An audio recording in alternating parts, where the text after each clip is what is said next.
الحمد للہ وحدہ لا شریک لہ والصلاة والسلام علی من لا نبی بعدہ وعلی آلہ واصحابہ الذین اوفوا عہدہ اما بعد فاعوذ باللہ من الشیطان الرجیم بسم اللہ الرحمن الرحیم محمد رسول اللہ اللہم صلی علی محمد وعلی آل محمد کما صلیت علی ابراہیم وعلی آل ابراہیم انک حمید مجید اللہم بارک علی محمد وعلی آل محمد کما بارکت علی ابراہیم وعلی آل ابراہیم انک حمید مجید۔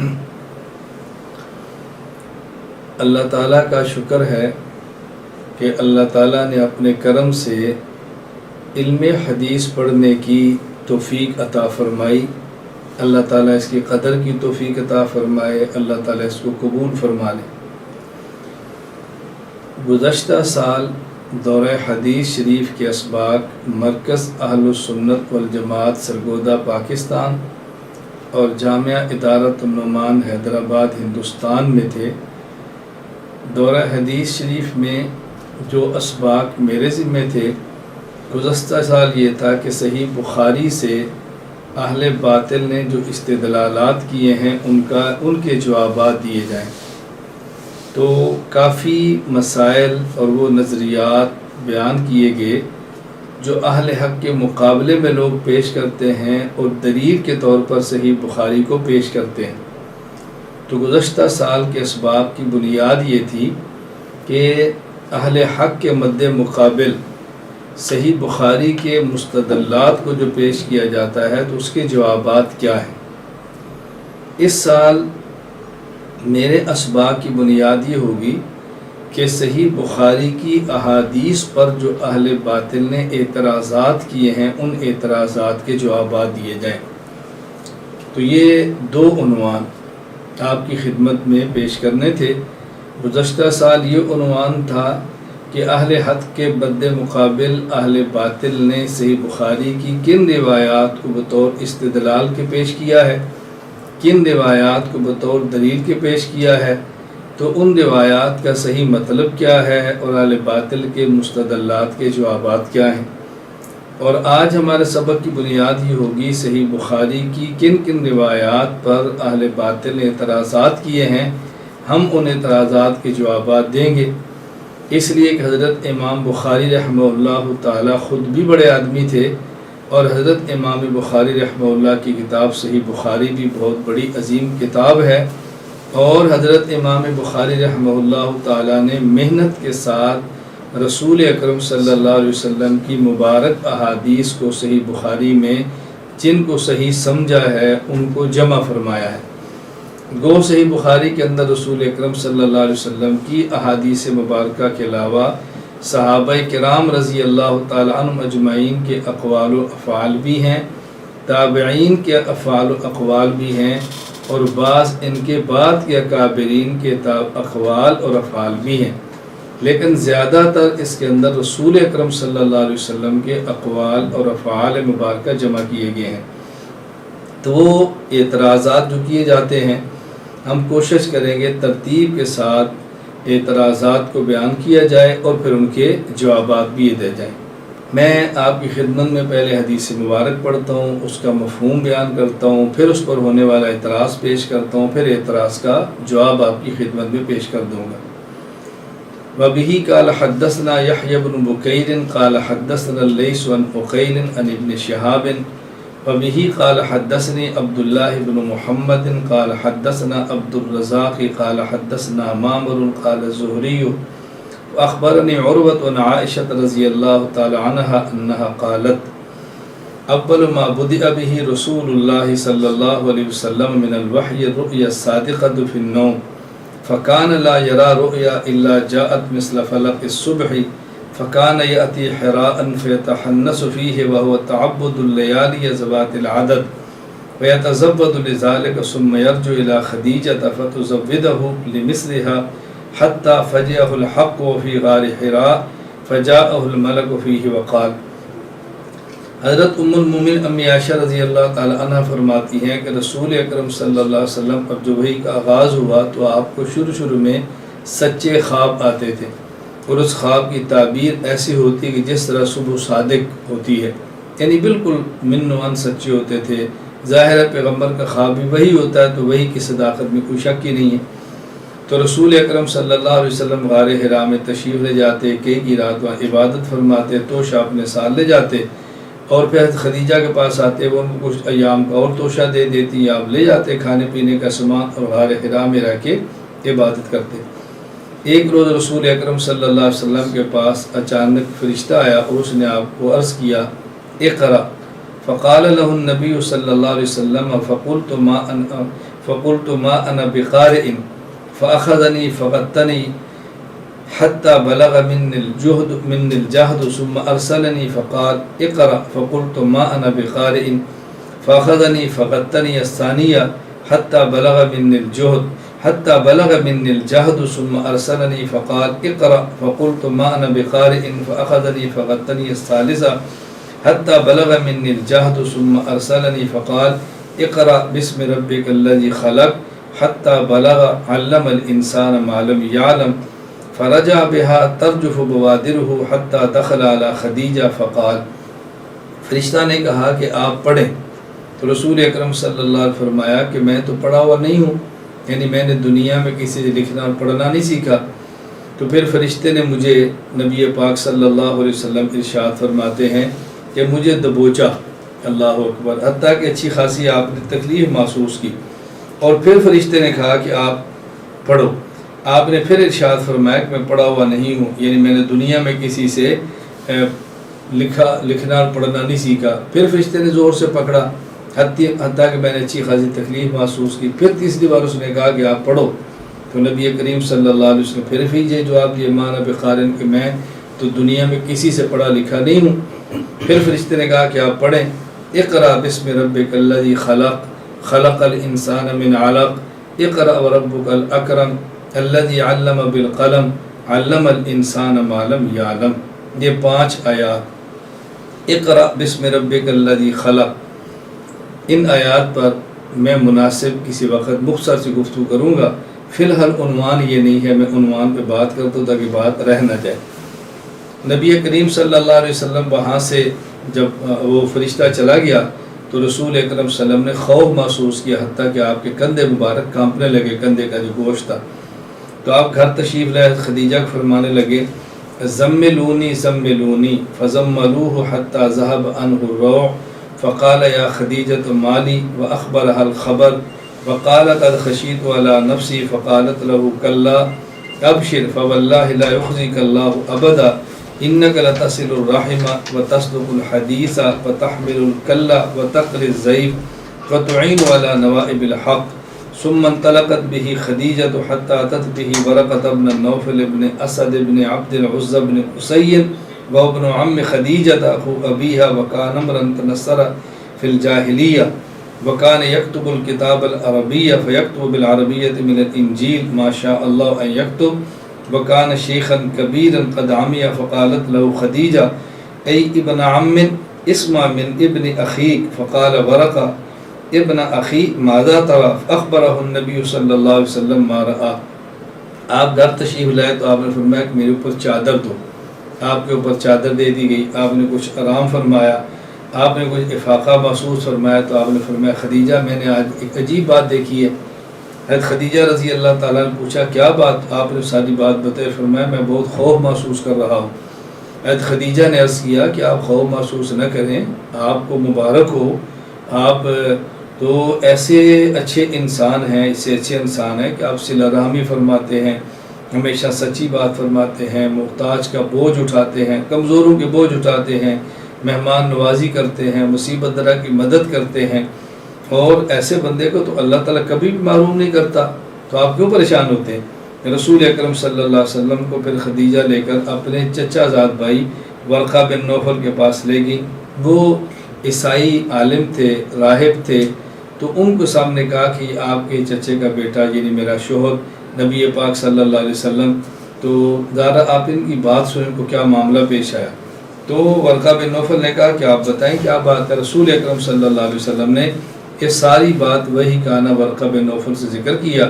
تو ورقہ نے کہا ھذا الناموس الذی انزل علی موسیٰ یا لیتنی فیہا جزعا اکون حیا حین یخرجک قومک فقال رسول اللہ صلی اللہ علیہ وسلم اب مخرجیہم فقال ورقۃ نعم لم یأتی رجل قط بمثل ما جئت به الا عودیہ وَإِن يُدْرِكْنِي يَوْمُكَ أَنْصُرُكَ نَصْرًا مُؤَزَّرًا ثُمَّ لَمْ يَنْشَبْ وَرَقَةُ أَنْ تُوفِيَ وَفَتَرَ الْوَحْيُ فَتْرَةً حَتَّى حَزِنَ النَّبِيُّ صلی اللہ علیہ وسلم فِيمَا بَلَغَنَا. تو ورقہ کہنے لگا جو وحی آپ کے اوپر آئی ہے یہ موسیٰ علیہ السلام پر بھی آئی تھی. اے کاش میں اس وقت جوان ہوتا، طاقتور ہوتا جب آپ کی قوم آپ کو مکہ مکرمہ سے نکالے گی. تو رسول اکرم صلی اللہ علیہ وسلم نے تعجب فرمایا کیا میری قوم مجھے نکال دے گی؟ تو ورقہ نے کہا ہاں، جس شخص نے بھی یہ بات دین حق کی بات کی ہے، دعوت دی ہے، اس کے ساتھ عداوت ہوئی ہے، دشمنی ہوئی ہے، آپ کے ساتھ بھی ہوگی. اگر اس وقت اللہ تعالیٰ نے مجھے موقع عطا فرمایا میں زندہ رہا تو میں تمہاری بہت انشاءاللہ تمہارا تعاون کروں گا، تمہارا مددگار ہوں گا، تمہارے ساتھ میں کھڑا ہوں گا. خیر کچھ وقت گزرا کہ ورقہ بن نوفل فوت ہو گئے. وَفَتَرَ الْوَحْيُ فَتْرَةً حَتَّى حَزِنَ النَّبِيُّ صلی اللہ علیہ وسلم. وہی آنا بند ہوگی. کتنا عرصہ؟ مہینے کی بھی بات ہے اور بعض روایات میں 2.5 سال تک آپ کے اوپر وحی نہ آئی. 2.5 سال کا ذکر بھی موجود ہے. بعض روایات میں ہے قد جاءت فی بعض الاحادیث المسندہ ان فترۃ الوحی کانت سنتین بنصف. 2.5 سال تک سیرۃ الحلبیہ کے اندر ہے. تو رسول اکرم صلی اللہ علیہ وسلم پر ایک عرصہ تک وحی نہیں آئی. نبی کریم صلی اللہ علیہ وسلم بہت غمگین ہو گئے. کتنے غمگین ہوئے؟ فیما بلغنا. حضرت امام بخاری رحمہ اللہ فرماتا جو بات ہمیں معلوم ہوئی ہے کہ آپ اتنے غمگین ہوئے کہ حزناً غدا منہ مراراً کہ یتردى من رؤوس شواہق الجبال، کہ رسول اکرم صلی اللہ علیہ وسلم کئی مرتبہ پہاڑ کی چوٹی پر گئے اور آپ نے خود کو پہاڑ سے گرانا چاہا. فَكُلَّمَا أَوْفَى بِذِرْوَةِ جَبَلٍ لِكَيْ يُلْقِيَ مِنْهُ نَفْسَهُ تَبَدَّى لَهُ جِبْرِيلُ فَقَالَ يَا مُحَمَّدْ إِنَّكَ رَسُولُ اللَّهِ حَقًّا. جب بھی نبی پاک صلی اللہ علیہ وسلم پہاڑ کی چوٹی پر گئے خود کو وہاں سے گرانا چاہا تو جبرائیل امین سامنے آ گئے اور انہوں نے کہا کہ آپ اللہ کے سچے رسول ہیں. فَيَسْكُنُ لِذَلِكَ جَأْشُهُ وَتَقِرُّ نَفْسُهُ. نبی پاک صلی اللہ علیہ وسلم کے اس وقت دل کو سکون ملتا اور آپ کی جان کو قرار آتا. یعنی جبرائیل امین کے آنے سے آپ کو اطمینان اور تسلی ہوتی. فَيَرْجِعُ فَإِذَا طَالَتْ عَلَيْهِ فَتْرَةُ الْوَحْيِ غَدَا لِمِثْلِ ذَلِكَ فَإِذَا أَوْفَى بِذِرْوَةِ جَبَلٍ تَبَدَّى لَهُ جِبْرِيلُ فَقَالَ لَهُ مِثْلَ ذَلِكَ. تو نبی کریم صلی اللہ علیہ وسلم اطمینان آتا، واپس تشریف لے آتے. پھر کچھ عرصہ تک وحی نہ دی تو آپ پھر بے قرار ہو جاتے، پھر آپ پہاڑ کی چوٹی پر چلے جاتے، گرانے کا ارادہ خود کو فرماتے، جبرائیل امین آ جاتے، پھر وہ یہی بات آپ سے کہتے تو آپ کی اطمینان ہوتا اور آپ کو قرار آتا اور آپ کا دل پرسکون ہو جاتا. اور یہ واقعہ کئی بار پیش آیا. صحیح بخاری کتاب التعبیر باب اول ما بدأ به رسول اللہ صلی اللہ علیہ وسلم من الوحی الرؤیا الصالحہ. یہ حدیث مبارک جو میں نے آپ کی خدمت میں پیش کی ہے، اس حدیث مبارک کو لے کر اعتراض کیا جاتا ہے. یہ اعتراض کیا کیا جاتا ہے کہ دیکھیں جی یہ جو امام بخاری روایت لائے ہیں یہ روایت ٹھیک نہیں ہے، یہ حدیث ٹھیک نہیں. کیوں؟ اگر اس حدیث کو ٹھیک مان لیں تو نبی پاک صلی اللہ علیہ وسلم پر 2 الزام آئیں گے. نمبر 1 آپ اللہ کی رحمت سے مایوس ہو گئے تھے اور مایوسی کفر ہے. نمبر 2 نبی کریم صلی اللہ علیہ وسلم نے خودکشی کرنے کا ارادہ فرما لیا اور خودکشی کرنا موت رزق کے بقول وہ کہتے ہیں کفر ہے. تو پیغمبر کفر کا ارتکاب یا پیغمبر کفر کا ارادہ کیسے کر سکتا ہے؟ تو یا تو یہ بخاری کی روایت غلط ہے، حضرت امام بخاری نے غلط حدیث پیش کی ہے، اور یا پھر پیغمبر کے بارے میں آپ کہیں گے کہ نبی معصوم نہیں، وہ الیاذ باللہ ایسی کاموں کا ارتکاب فرما سکتے تھے جو کفر ہے یا کم از کم گناہ کبیرہ ہے. یہ ہے اعتراض کی بنیاد. اب آپ اس کو اچھی طرح سمجھ لیں. ہم کہتے ہیں اعتراض کی بنیاد 2 چیزیں ہیں. پہلی چیز کیا ہے کہ خودکشی کفر ہے.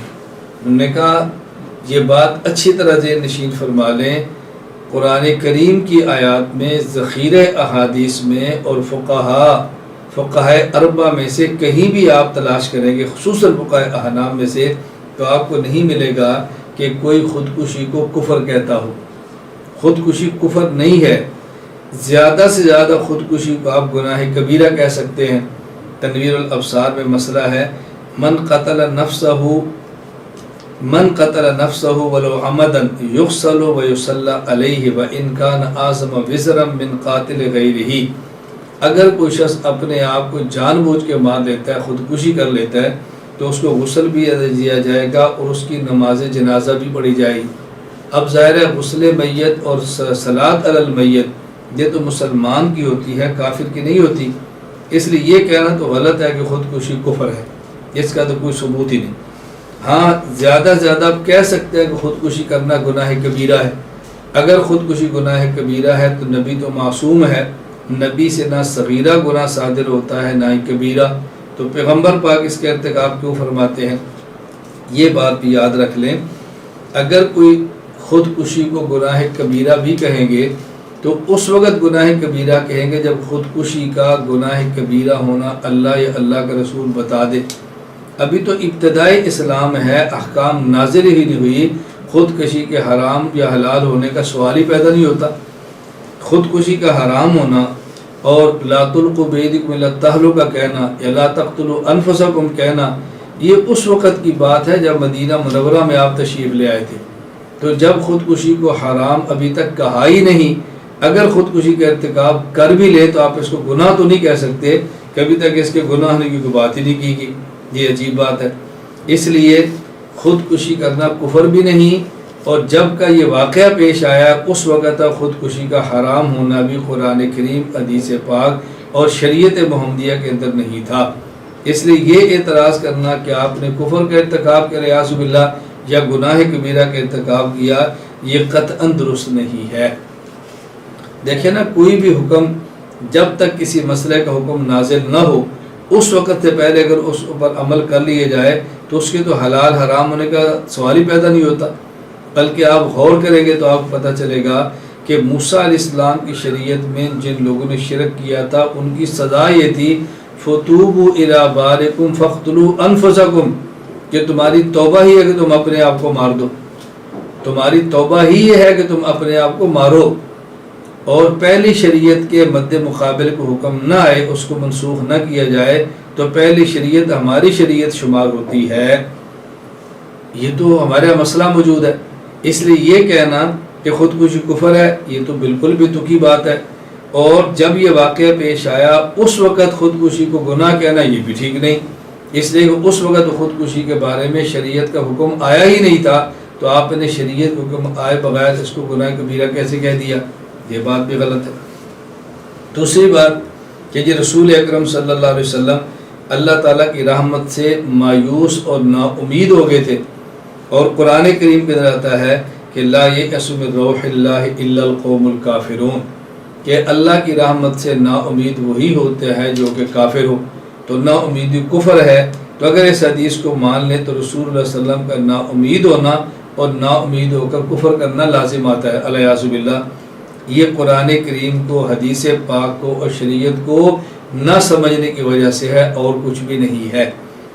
ایک بات تو یہ سمجھے کہ حضور اکرم صلی اللہ علیہ وسلم نا امید نہیں ہوئے تھے، مایوس نہیں ہوئے تھے۔ نبی کریم صلی اللہ علیہ وسلم پر جب اللہ تعالیٰ کی طرف سے وحی آئی، اب ظاہر ہے کہ حضور اکرم صلی اللہ علیہ وسلم پر جب تک وحی نہیں آئی تھی آپ تب بھی غار حرا میں تشریف لے جاتے اور ایک ایک ہفتہ اللہ تعالیٰ کو یاد کرتے رہتے۔ یہ تو اس وقت کی بات ہے جب اللہ آپ سے ہم کلام نہیں ہو رہا، اور جب بواسطہ جبریل امین اللہ آپ سے ہم کلام ہو رہا ہے، اب آپ بتائیں کہ رسول اکرم صلی اللہ علیہ وسلم کے اندر اللہ تعالیٰ کے کلام کو سننے کا اور اللہ تعالیٰ کے ساتھ ملاقات کرنے کا اشتیاق کتنا بڑھ گیا ہوگا۔ تو یہ نبی پاک صلی اللہ علیہ وسلم کے مایوس ہونے کی وجہ سے نہیں تھا، بلکہ سماع کلام یار کا اشتیاق تھا اور لقاء یار کا اشتیاق تھا۔ یعنی رسول اکرم صلی اللہ علیہ وسلم کے اندر اللہ تعالیٰ کی کلام سننے کا شوق اتنا بڑا اور اللہ تعالیٰ کی ملاقات کا شوق اتنا بڑا کہ نبی کریم صلی اللہ علیہ وسلم پہاڑ پر تشریف لے جاتے اللہ تعالیٰ کے کلام کو سننے کے لیے، جس میں تو خودکشی کی کوئی بات ہی نہیں ہے۔ یہ بات اچھی طرح سمجھ لیں۔ تو یہ مایوسی کی وجہ سے نہیں ہے، یہ مایوسی کی وجہ سے نہیں ہے، بلکہ اللہ تعالیٰ کی محبت کے اضافے کی وجہ سے ہے۔ اور وہ جو وحی کے آنے پر لذت تھی، وحی کے بند ہونے سے وہ لذت نہ آئی، تو اس لذت کو حاصل کرنے کے لیے رسول صلی اللہ علیہ وسلم کا شوق بڑھ جاتا تھا۔ اس میں تو مایوسی کی بات ہی نہیں ہے۔ نبی کریم صلی اللہ علیہ وسلم اللہ کی رحمت سے مایوس ہوئے ہی نہیں ہے کہ آپ یہ کہہ دو کہ نبی پاک صلی اللہ علیہ وسلم اللہ کی رحمت سے نا امید ہو گئے تھے اور مایوس ہو گئے تھے۔ الزام بالکل غلط ہے۔ یہ رسول اکرم صلی اللہ علیہ وسلم کی کیفیت مبارکہ کو نہ سمجھنے کی وجہ سے یہ اعتراض کیا جا رہا ہے۔ اللہ تعالیٰ کی رحمت سے نا امید ہو کر، یا بات سمجھنا، قرض مرض کسی دنیاوی مصیبت سے پریشان ہو کر موت مانگنا اور ہے، اور اللہ تعالیٰ کے کلام سننے کے شوق میں یا اللہ تعالیٰ کی ملاقات کے شوق میں اللہ سے موت کا مانگنا اور ہے۔ دونوں میں فرق ہے۔ ایک ہے کہ انسان دنیاوی مصائب سے تنگ آ کر موت کو مانگنا شروع کرے اور اپنے آپ کو ختم کر کے خودکشی کرنے کی کوشش کرے، یہ بات الگ ہے۔ اور ایک ہے کہ انسان اللہ تعالیٰ کی محبت میں موت کی تمنا کرے اور اللہ سے موت کو مانگنا شروع کر دے، تو یہ الگ ہے۔ دونوں میں کتنا فرق ہے؟ دونوں میں زمین و آسمان کا فرق ہے۔ صحابہ کرام رضی اللہ تعالیٰ عنہ مجمعین، خصوصاً عبداللہ بن رواحہ رضی اللہ تعالیٰ عنہ کے جہاد کے موقع پر کتنے آپ کو اشعار ملیں گے کہ جب وہ جہاد کے اندر جاتے اور محبت الہیہ میں تڑپ کر یہ بات فرمایا کرتے تھے، غدن نلقى الاحبہ، ہم کل جا کر ان سے ملاقات کریں گے جو ہمارے محبوب ہیں۔ تو موت کی تمنا میں تڑپتے تھے اور شہادت ہوتی تھی۔ اور حضور اکرم صلی اللہ علیہ وسلم اللہ کی قسمیں اٹھا کر فرماتے تھے، والذی نفس محمد بیدہ لوددت ان اقتل فی سبیل اللہ، اس ذات کی قسم جس کے قبضہ قدرت میں محبت کی جان ہے، میرا جی چاہتا ہے میں اللہ کے راستے کے اندر قتل ہو جاؤں، اور یہ نہیں مجھے پھر زندگی ملے پھر قتل ہو جاؤں، مجھے پھر زندگی ملے تو پھر قتل ہو جاؤں۔ اب رسول اکرم تو تمنا فرما رہے ہیں شہادت کی۔ یہ دنیا کے حالات سے تنگ آ کر نہیں ہے، بلکہ اللہ تعالیٰ کی محبت میں ڈوب کر ہے۔ یہ محبت الہیہ کو نہ سمجھنے کی وجہ سے ایسی بات پیش آئی ہے۔ میں درمیان میں ایک بات کہہ دوں، دیکھیں آج دنیا میں یہی بات نہ سمجھنے کی وجہ سے ایک اشکال پیدا ہوتا ہے۔ دو لفظوں میں فرق سمجھ لیں، ایک ہوتا ہے خودکشی اور ایک ہوتا ہے خودکش۔ خودکشی الگ چیز ہے اور خودکش الگ چیز ہے۔ خودکشی الگ ہے اور خودکش الگ ہے۔ کوئی لڑکی کسی لڑکے کے محبت میں غرق ہو جائے اور وہ لڑکا اس کو نہ ملے اور یہ اپنی جان دے دے، یہ خودکشی ہے۔ اور اگر کسی لڑکی کی عزت پر کوئی بندہ حملہ کرے، وہ اپنی عزت کو بچانے کے لیے اپنی جان ختم کر دے، تو اس کو خودکشی نہیں کہیں گے، خودکش کہیں گے۔ اس نے خود کو فنا کر دیا ہے، اس نے خود کو اللہ کی محبت میں قربان کر دیا ہے۔ ایک ہوتا ہے دنیاوی مصیبت سے تنگ آ کر خودکشی کرنا اور اپنی جان کو ہلاک کر دینا، اور ایک ہوتا ہے اللہ تعالیٰ کی محبت میں یا اللہ تعالیٰ کے دین کے غلبے کے لیے یا اپنی جان عزت اور دین کے دفاع کے لیے اپنی جان کو قربان کر دینا، جس کو فدائے نفس کہتے ہیں۔ تو دونوں میں فرق ہے نا، ایک ہوتا ہے اپنے آپ قتل کر کے خودکشی کرنا، اور ایک ہوتا ہے اپنی جان اڑا کر اپنی جان کو اللہ کے نام پہ قربان کر دینا۔ تو فدائے نفس الگ ہے جسے خودکش کہتے ہیں، اور خودکشی الگ ہے۔ دونوں میں فرق کرنا بے حد ضروری ہے۔ اس میں کبھی بھی غلط فہمی کے اندر مبتلا نہیں ہونا۔ دو باتوں میں فرق اچھی طرح سمجھنا۔ مجھ سے ایک بار ایک شخص نے سوال کیا کہ مولانا صاحب خودکش حملوں کے بارے میں آپ کی رائے کیا ہے؟ میں نے کہا بات سمجھ لیں، خودکش حملہ ایک ہتھیار ہے جو غریب قوم کا ہے، جو مظلوم کا ہے، جو بیار و مددگار کا ہے۔ فرق یہ ہے کہ ہتھیار کہاں استعمال کرنا ہے اور کہاں استعمال نہیں کرنا، کس نے استعمال کرنا ہے، کس نے استعمال نہیں کرنا۔ میں اگر پاکستان کا باشندہ ہوں تو میرے پاس اگر لائسنس ہے تو میں ہتھیار رکھ سکتا ہوں، اگر نہیں ہے تو میں نہیں رکھ سکتا۔ وہی ہتھیار میرے ملک کی فوج کا بندہ رکھ سکتا ہے، فوجی، اور وہ میں نہیں رکھ سکتا۔ کیوں؟ اس لیے کہ ان کے پاس اتھارٹی اور میرے پاس اتھارٹی موجود نہیں۔ تو یہ بات اچھی طرح سمجھ لیں، ہتھیاروں کی کئی قسمیں ہوتی ہیں، اس میں ایک قسم خودکش بھی ہے۔ کون رکھ سکتا ہے کون نہیں یہ مسئلہ الگ ہے، کہاں استعمال کرنا ہے کہاں نہیں یہ مسئلہ الگ ہے، لیکن خودکشی اور خودکش میں فرق کرنا بہت ضروری ہے۔ یہ فرق نہ کرنے کی وجہ سے انسان الجھن کا شکار ہوتا ہے۔ اللہ تعالیٰ میں دین سمجھنے کی توفیق عطا فرمائے۔ تو ایک ہے اللہ کی رحمت سے مایوس ہو کر یا دنیوی مصائب سے تنگ آ کر خود کو ختم کرنا، اور ایک ہے اللہ تعالیٰ کی محبت میں مبتلا ہو کر اللہ تعالیٰ کی ملاقات کے شوق میں اپنی جان دینے کے لیے تیار ہو جانا۔ تو دونوں میں زمین و آسمان کا فرق ہے۔ تو رسول اکرم صلی اللہ علیہ وسلم اللہ کی رحمت سے مایوس نہیں ہوئے تھے، اور مایوس ہو کر آپ نے فیصلہ نہیں کیا تھا، ایک بات۔ دوسری بات اس کے ساتھ یہ سمجھیں کہ یہ کہنا کہ مایوسی کفر ہے، یہ عربیت کو نہ سمجھنے کی وجہ سے ہے، عربی ادب کو نہ سمجھنے کی وجہ سے ہے، عربی ادب کو نہ سمجھنے کی وجہ سے ہے۔ عربی ادب میں دو چیزیں ہیں، ایک ہوتا ہے فعل اور ایک ہوتی ہے صفت۔ فعل اور صفت میں فرق یہ ہے کہ فعل فاعل سے جدا ہو جاتا ہے، لیکن صفت اپنے موصوف سے جدا نہیں ہوتی۔ اکل کھانا یہ فعل ہے، قراءت پڑھنا یہ ایک فعل ہے۔ آپ کہتے ہیں قرأ عبداللہ، عبداللہ نے پڑھا۔ اب عبداللہ نے پڑھا، ابھی عبداللہ ہے لیکن پڑھ نہیں رہا، پڑھا تو ختم ہو گیا۔ ایک آتا ہے عبداللہ قارئ، عبداللہ پڑھنے والا ہے، یہ تب کہیں گے جب وہ پڑھ رہا ہوگا۔ تو دونوں میں فرق ہے نا، فعل اپنے فاعل سے جدا ہو جاتا ہے لیکن صفت اپنے موصوف سے جدا نہیں ہوتی۔ یہاں اچھی طرح بات سمجھ دیں، لا ییأس من روح اللہ الا القوم الکافرون، یہاں الکافرون کو یائس کا فاعل بنایا ہے، ییأس کا فاعل بنایا ہے، اس کو اس کی صفت نہیں بنایا۔ یہ نہیں کہا کہ یہ فرمایا کہ کافر مایوس ہو جاتا ہے، یعنی مایوسی ہوئی اور ختم ہو گئی۔ یہ نہیں ہے کہ کافر ہمیشہ مایوس رہتا ہے، اور یہ نہیں ہے کہ مایوسی کفر ہے۔ دونوں میں بہت بڑا فرق ہے نا۔ میں اس کی ایک مثال دے تو شاید بات جلدی سمجھائے۔ حدیث پاک میں ہے من ترک الصلاۃ متعمدا فقد کفر، جس شخص نے جان بوجھ کے نماز کو چھوڑا اس نے فعل کفر، اس نے من ترک الصلاۃ متعمدا فقد کفر، جس نے جان بوجھ کے نماز کو چھوڑا اس نے کافرانہ فعل کیا۔ یہ نہیں کہ وہ کافر ہو گیا، اسے کافرانہ فعل کیا، یعنی نماز نہ پڑھنا یہ کافرانہ فعل ہے، اور نماز پڑھنا یہ مومنانہ فعل ہے۔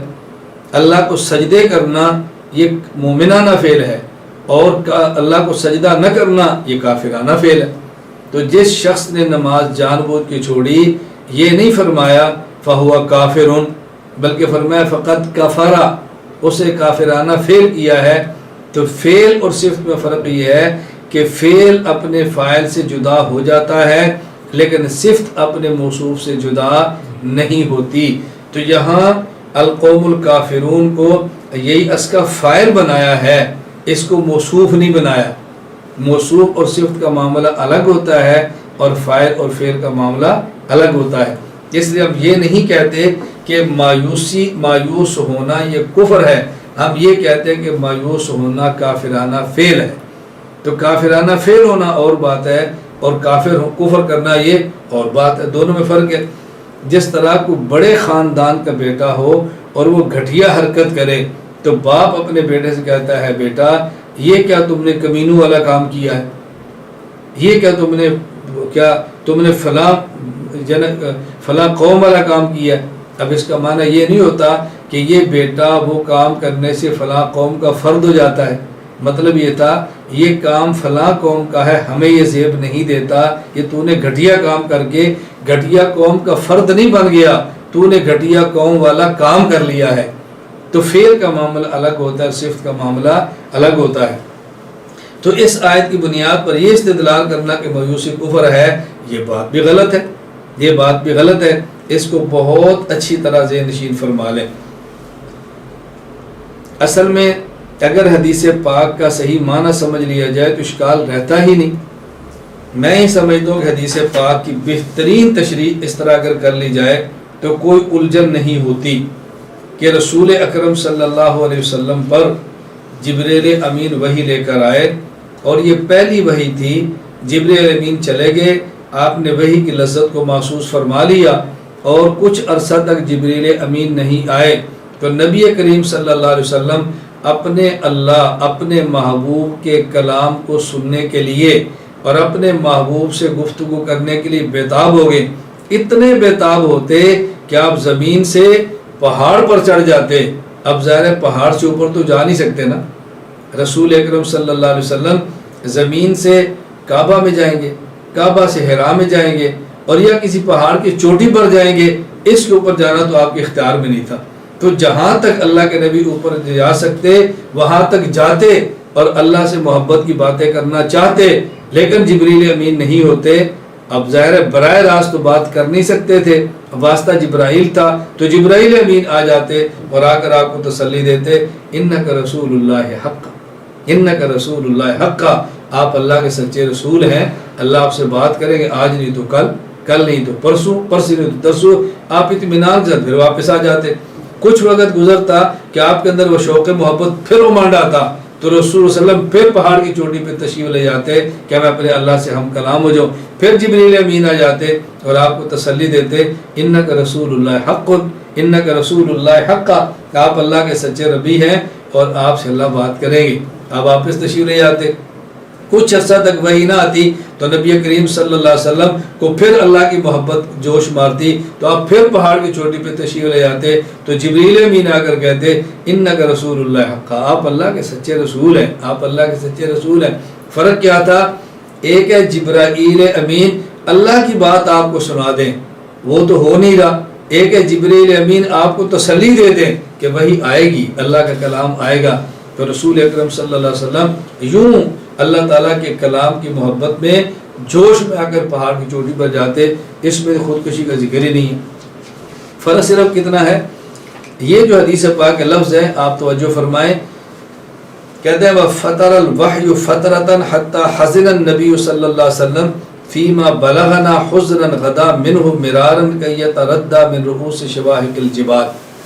حضرت امام بخاری حضرت ابن شہاب زہری رحمہ اللہ کے حوالے سے کہتے ہیں، ہمیں یہ پتہ چلا ہے کہ آپ اتنے غمگین ہوتے کہ آپ پہاڑ کی چوٹی سے خود کو گرانے کے لیے چلے جاتے۔ یہ تو حدیث پاک میں کہیں نہیں ہے کہ اللہ کے نبی نے خود فرمایا ہو کہ میں پہاڑ کی چوٹی پر گیا ہوں خود کو پہاڑ سے گرانے کے لیے۔ رسول اکرم صلی اللہ علیہ وسلم کا وحی کے نہ آنے پر غمگین ہونا، اللہ کی محبت کے شوق کا بڑھ جانا اور پہاڑ کی چوٹی پر چلا جانا، یہ بات تو روایات میں ہے، لیکن پہاڑ کی چوٹی پر جا کر آپ خود کو گرانے لگتے، یہ تو ابن شہاب زہری رحمہ اللہ کی اپنی رائے ہے نا، اور امام بخاری کا مذہب نہیں ہے۔ امام بخاری فرماتے ہیں ہمیں یہ بات معلوم ہوئی ہے کہ آپ یوں کرنے لگتے اور جبرائیل امین آ جاتے۔ ہم یہ کہہ سکتے ہیں کہ رسول اکرم صلی اللہ علیہ وسلم کا اللہ تعالیٰ کی محبت کے شوق میں پہاڑ کی چوٹی پر چڑھ جانا، اللہ سے ہم کلام ہو جائیں، یہ بات تو ٹھیک ہے۔ باقی پہاڑ کی چوٹی سے چڑھ کر اللہ کے ساتھ محبت کی شدت میں خود کو فنا کرنے کا ارادہ فرما لینا، یہ غلط تو نہیں ہے، لیکن ابن شہاب زہری رحمہ اللہ کی رائے ہے، ان کی اپنی سوچ ہے، ان کی فکر ہے۔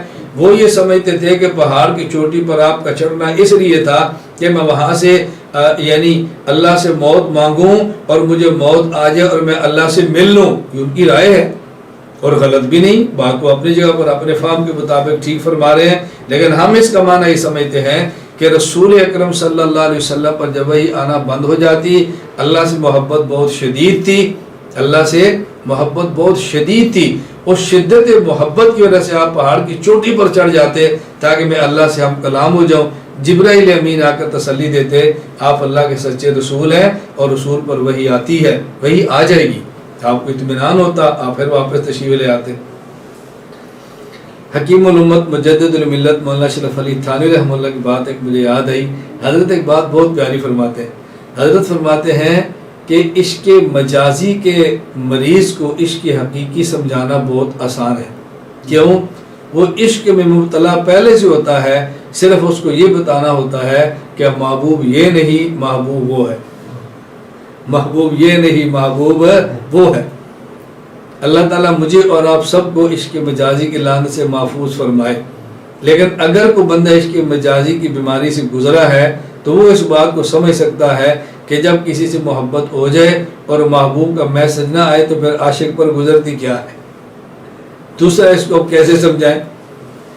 تو رسول اکرم صلی اللہ علیہ وسلم تو اللہ کے عاشق حقیقی تھے نا. تو جب اپنے معشوق اور محبوب حقیقی کا میسج نہ ملے اور ان کی طرف سے پیغام نہ ملے تو اب بندے پر کیا کیفیت ہوتی ہے؟ رسول صلی اللہ علیہ وسلم پر کیفیت گزرتی تو آپ پہاڑ کی چوٹی پر چڑھ جاتے اپنے محبوب سے ہم کلام ہونے کے لیے، اور وہاں سے جبریل امین آ جاتے کہ حضرت انشاءاللہ اللہ تعالیٰ آپ سے بات کریں گے، آپ پر وہی آئے گی، آپ اللہ کے سچے رسول ہیں، اور آپ اطمینان سے واپس چلے جاتے. کچھ عرصے بعد پھر آپ کو پھر شوق پیدا ہوتا اور آپ پھر پہاڑ کی چوٹی پہ تشریف لے جاتے. تو یہ بات اچھی طرح سمجھیں. اب دیکھیں حدیث بالکل بے غبار ہو جاتی ہے، کوئی حدیث پر اعتراض باقی رہتا ہی نہیں ہے. اللہ تعالیٰ ہم سب کو حدیث سے مبارک سمجھنے کی توفیق عطا فرمائے. میں نے آپ سے پہلے بھی گزارش کی ہے، پھر گزارش کرتا ہوں، عشق حقیقی اور عشق مجازی کا آپس میں کوئی جوڑ نہیں ہے. فرق صرف اتنا ہے کہ حضرت تھانوی رحمہ اللہ فرماتے ہیں کہ اگر کسی کو یہ چوٹ لگی ہو تو اس کو عشق حقیقی سمجھانا بہت آسان ہوتا ہے، اس کو مثالیں دے کر بات کی طرف مائل کرنا بہت آسان ہوتا ہے.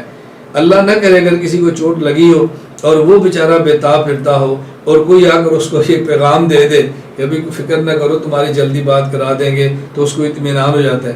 اور پھر 2-4 دن بیچارہ روئے برداشت نہ کر سکے، پھر کہو کہ یہ تمہاری بات کرا دیں گے، اس کو اطمینان ہوتی ہے. یہ تو عشق مجازی لعنت ہے. اللہ ہم سب کی حفاظت فرمائے. رسول اکرم صلی اللہ علیہ وسلم سے زیادہ اللہ تعالیٰ کی ذات سے کس کو محبت ہو؟ ہاں، قرآن کریم شدت محبت کا لفظ استعمال کرتا ہے، عشق کا لفظ قرآن استعمال نہیں کرتا. کیونکہ ہمارے عرف اور محاورات میں عشق کا لفظ ذرا بدنام ہو گیا ہے، تو قرآن کریم نے عشق کے لفظ کی بجائے والذین آمنوا اشد حبا للہ، بس ایمان والے اللہ سے سب سے زیادہ محبت کرتے ہیں. شدت شدید نہیں فرمایا، اشد فرمایا ہے.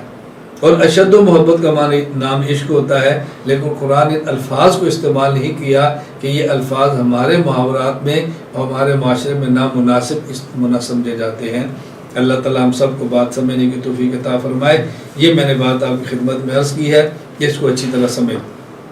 میں سبق کے آخر میں سبق ہی سے متعلقہ ایک بات عرض کر دیتا ہوں کہ دیکھیں، آپ حضرات طلباء، علماء، میں، ہم سب مطالعہ کریں، مطالعہ کا اہتمام فرمائیں.